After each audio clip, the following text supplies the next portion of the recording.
మన స్టూడెంట్లకు Trump trouble. Visa rules ను కఠినం చేసిన అమెరికా ప్రెసిడెంట్. సగానికి సగం పడిపోయిన F1 visa approvals. F1 visa renewal గడువు ఒక్క ఏడాదికే కుదింపు. గ్లోబల్ ప్రోగ్రామ్స్ ఎంచుకునే వాళ్ళు దేశం బయట ఉండేందుకు 5 నెలలే గడువట. ఇంటర్న్షిప్ స్టూడెంట్స్ ఎక్స్చేంజ్ ప్రోగ్రాంలకు ఆటంకాలు. క్యాంపస్ పార్ట్ టైంల పైన విపరీతమైనటువంటి ఆంక్షలు. గత 5 ఏళ్లతో పోలిస్తే రెట్టింపైన ఫీజుల భారం. జర్మనీ, ఇటలీ, ఫ్రాన్స్ లాంటి దేశాలపై ఇక విద్యార్థులు చూపు చూస్తా ఉన్నారట. అమెరికా పోయి చదువుకోవాలనేటువంటి మన భారతదేశ విద్యార్థుల ఆశలు ఏవైతే ఉన్నాయో రోజు రోజుకి సన్నగిల్లుతా ఉన్నాయి. వీసాల మీద కానీ ఇతర ఎటువంటి విషయాల మీద కానీ మనం అక్కడికి వెళ్ళి చదువుకునేదానికి వెళ్ళినా కూడా పార్ట్ టైం చేసుకునేదానికి, చదువు అయిపోయిన తర్వాత అక్కడ ఉండాలన్నా చాలా కఠినతరం అయిపోతున్నాయి చట్టాలు. మరిగా ట్రంప్ వచ్చిన తర్వాత మనోళ్ళకి మామూలు ట్రబుల్ కాదు. ట్రంప్ ఒకసారి గెలిస్తే మన దేశానికి అమెరికాకి సత్సంబంధాలు ఎక్కువగా ఏర్పడతాయి. మన పిల్లలు ఇంకా ఎక్కువ మంది వెళ్ళి అక్కడ స్థిరపడవచ్చు, చదువుకోవచ్చు. సో ఇదంతా కూడా ఏం లేదు, ఇక అయిపోయింది.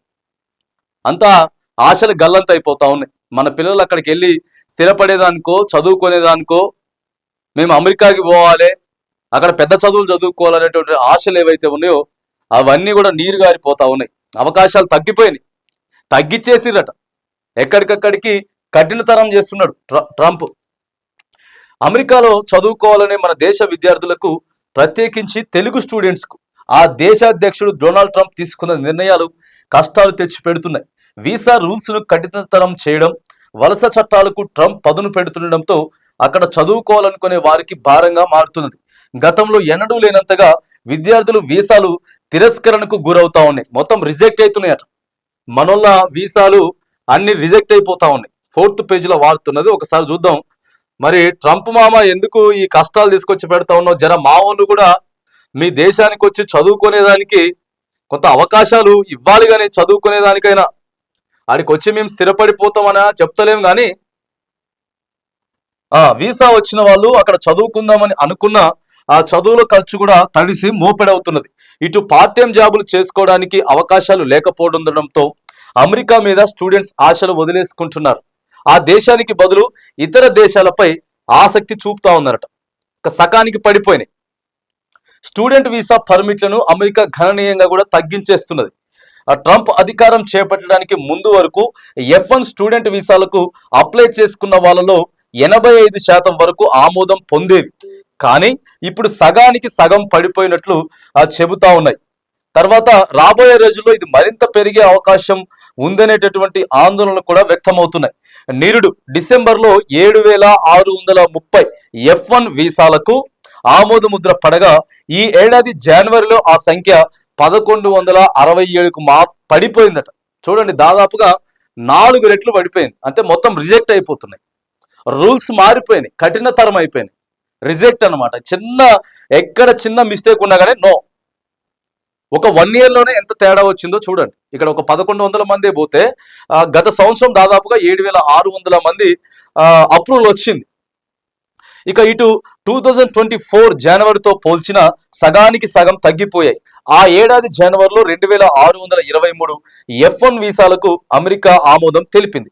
మామూలుగా అమెరికాలో fall, September, October, November, winter సీజన్లో డిసెంబర్, జనవరి, ఫిబ్రవరిలో స్టూడెంట్స్ ఎన్రోల్మెంట్ ఎక్కువగా ఉంటుంది. ఈ ఏడాది ఫాల్లో అడ్మిషన్లకు సంబంధించి వీసా అప్రూవల్ చాలా వరకు పడిపోయాయట. మరోవైపు గతంలో F1 వీసా ఎక్స్పైర్ అయ్యాక 48 గంటల పాటు దానిని రెన్యువల్ చేయించుకునేందుకు అవకాశం ఉండేది. ఇప్పుడు దానిని ట్రంప్ సర్కార్ కేవలం 1 ఏడాదికే పరిమితం చేసిందట. దీంతో స్టూడెంట్లు వీసా రెన్యువల్స్ కు తిప్పలు పడాల్సినటువంటి పరిస్థితి ఏర్పడింది. అలాగే గతంలో F1 వీసాను ఒకేసారి జారీ చేస్తే కోర్సు పూర్తయ్యే వరకు వ్యాలిడ్ స్టేటస్ లో ఉండేది. కానీ ఇప్పుడు కోర్సు పూర్తయ్యే లోపు 4 సార్లైనా రెన్యువల్ చేయించుకోవాల్సినటువంటి ఉందని చెబుతా ఉన్నారు అధికారులు. ఇంకా ఇవన్నీ పెట్టిన తర్వాత ఇంకా ఏముంటది? ఆశ ఉంటుందా? ఇక ఇదేం పంచాయతీ? పోవాలి, మంచిగా ఫ్రెష్ మైండ్తో చదువుకోవాలి. ఇప్పుడు పోవాలంటే మాత్రానికి ఈ రెన్యువల్స్, ఈ రూల్స్, ఈ చట్టాలు, దానికి పైగా అక్కడ చదువుల ఫీజుల భారం, వీటన్నిటి మీద ఇంకేం పోతాడు? ఇక ఆడికి పోవటం కంటే వేరే దేశానికి పోవడం మంచిది, లేకపోతే మన ఇండియాలోనే ఏదైనా ఒక మంచి యూనివర్సిటీని చూస్ చేసుకొని ఇక ఆడ చదువుకోవడం మంచిది. ఇండైరెక్ట్ గా చెప్తున్నాడు అనమాట. ఇప్పుడు ట్రంప్ ఏం చెప్తున్నాడు అంటే, రావద్దు ఇండియన్స్, అసలు రావద్దు మా దగ్గరికి అని చెప్పి ఇండైరెక్ట్ గా చెప్తున్నట్లున్నది. మొత్తం ఎక్కడికక్కడికి చేంజ్ చేసి పడేసిండు. పార్ట్ టైం జాబ్ కూడా కష్టమే. ట్రంప్ అధికారంలోకి వచ్చాక ప్రైవేట్ ప్రభుత్వ వర్సిటీలపై అనేక ఆంక్షలు విధించారు. గ్లోబల్ ప్రోగ్రామ్స్ కు ఎన్రోల్ చేసుకోవాలనుకునే విద్యార్థులకు మింగుడు పడడం నిబంధనలు విధించారు. గ్లోబల్ ప్రోగ్రామ్స్ చేయాలనుకునే విద్యార్థులు అమెరికాలో ఏదైనా వర్సిటీలో చదువుతూనే విదేశాల్లో ఇంటర్న్షిప్ ను చేసుకునేందుకు అవకాశం ఉండేది. కానీ ప్రస్తుతం ట్రంప్ దానికి బ్రేక్ వేసేసిండు. గ్లోబల్ ప్రోగ్రామ్స్ ఎంచుకునే విద్యార్థులు అమెరికాలో చదువుకునే సమయంలో 5 నెలలకు మించి బయట దేశాల్లో ఇంటర్న్షిప్లు చేసేందుకు అవకాశం లేకుండా పోయింది. ఇటు గతంలో క్యాంపస్ లో పార్ట్ టైం చేసుకునేందుకు అవకాశం ఉన్నా కూడా ఇప్పుడు అనేక రూల్స్ ను పాటించాల్సి ఉందని చెబుతున్నారు. సరే, ఇంతకు ముందు మనోళ్ళ ఆడికి పోయి కొంత ఖర్చుల కోసమో లేకపోతే ఫీజుల కోసమో ఇప్పటికే తల్లిదండ్రులు చాలా ఖర్చు పెట్టి మనల్ని ఇడికి పంపించిండ్రు, కొంత పార్ట్ టైం చేసుకుందాం, దానికి కూడా అవకాశం లేదు. దాక్కొని లేకపోతే సీక్రెట్ గా ఎంత చేయడానికి ఇంకేం అవకాశం లేదు. ఉన్నటువంటి అవకాశాలన్నింటినీ కూడా ట్రంప్ తీసేసిండు మన భారతీయులకి. అక్కడికి వెళ్ళిన తర్వాత కూడా ఏం చేయడానికి లేదు, నువ్వు చిన్న ఉద్యోగం చేసుకోవడానికి కూడా లేదు. నువ్వు రూల్స్ అన్ని కూడా దాటి అక్కడ ఫీజులు కట్టి ఆడ చదువుకున్న తర్వాత మళ్ళీ వచ్చేయాలి. అవకాశం లేకుండా పోయింది. నిర్దేశించిన సమయం కన్నా ఎక్కువ పని చేసేందుకు అవకాశం ఇవ్వడం లేదు. ఇక బయట పాఠ్యం చేసుకునే విద్యార్థుల పరిస్థితి అయితే మరింత దారుణంగా తయారైంది. మన విద్యార్థులు అక్కడ చదువు పూర్తి చేసిన ఉద్యోగాలు దొరకడం కూడా కష్టంగానే మారుతుందన్నటువంటి అభిప్రాయాలు కూడా వ్యక్తం అవుతున్నాయి. తొలుత అమెరికన్లకు అవకాశం ఇచ్చాకే వేరే ఎవరికైనా అవకాశాలు ఇవ్వాలని ట్రంప్ రూల్స్ తెచ్చిపెట్టారు.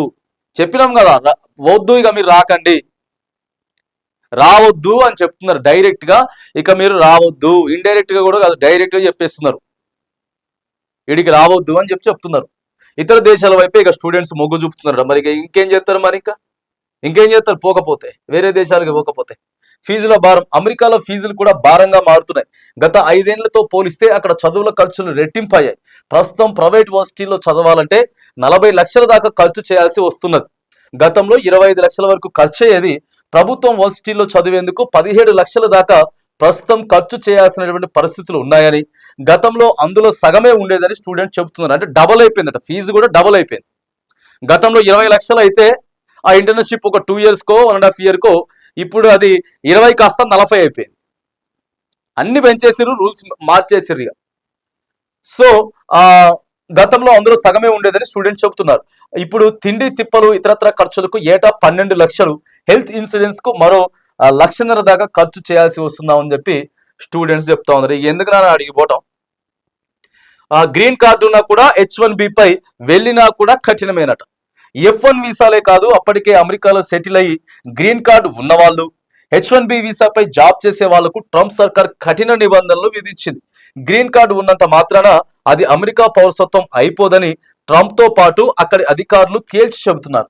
ఈ నేపథ్యంలో గ్రీన్ కార్డు ఉన్నవాళ్ళు అమెరికా నుంచి తమ సొంతూళ్ళకు వెళ్లి చాలా కాలం తర్వాత మళ్ళీ అమెరికాకు వెళ్ళినా బయట ఉండి తిరిగి వచ్చేటోళ్ళు ఇమిగ్రేషన్ ఆఫీసులు, ఎయిర్పోర్టుల్లో కఠినమైన పరీక్షలను ఎదుర్కోవాల్సి ఉంటుందని చెబుతున్నారు. వారు అన్ని రోజులు వేరే ప్రాంతాల్లో గడపడానికి గల కారణాలపై కస్టమ్స్, బోర్డర్ సెక్యూరిటీ అధికారులు ప్రశ్నిస్తున్నారని అంటున్నారు.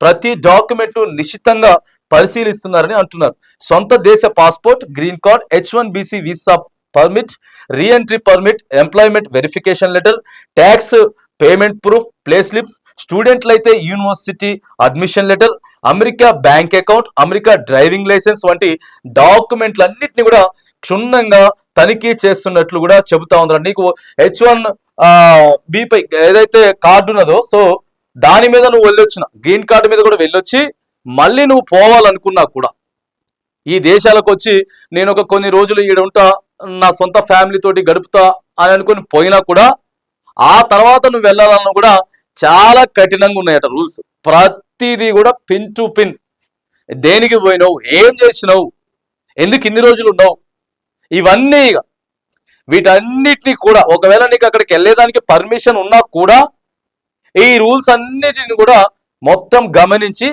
నిన్ను ఆంధ్రలోకి పంపుతారు. ఇంకా అడిగి పోతే ఏంది కథ, పోకపోతే ఏంది? ఉన్న సుఖమైనటువంటి ప్రాణాన్ని తీసుకుపోయి ట్రంప్ చేతిలో పెట్టినట్టు ఉంటుంది. ట్రంప్ చేతిలో పెట్టి మన జీవితం ఆయన చేతిలో పెట్టినట్టు ఉంటుంది. ఇంకా అంతకంటే వేరేది ఏముంటుంది. దాని బదులు పోకుండా ఉన్నది ఉత్తమమైనటువంటి పరిస్థితి. వస్తే మన భారతీయులకి కొంత వెసులుబాటు ఉంటుంది అనుకున్నాం, కానీ ఇంత కఠినం చేస్తాడు ట్రంప్ అని చెప్పేసి అయితే అనుకోలేదు.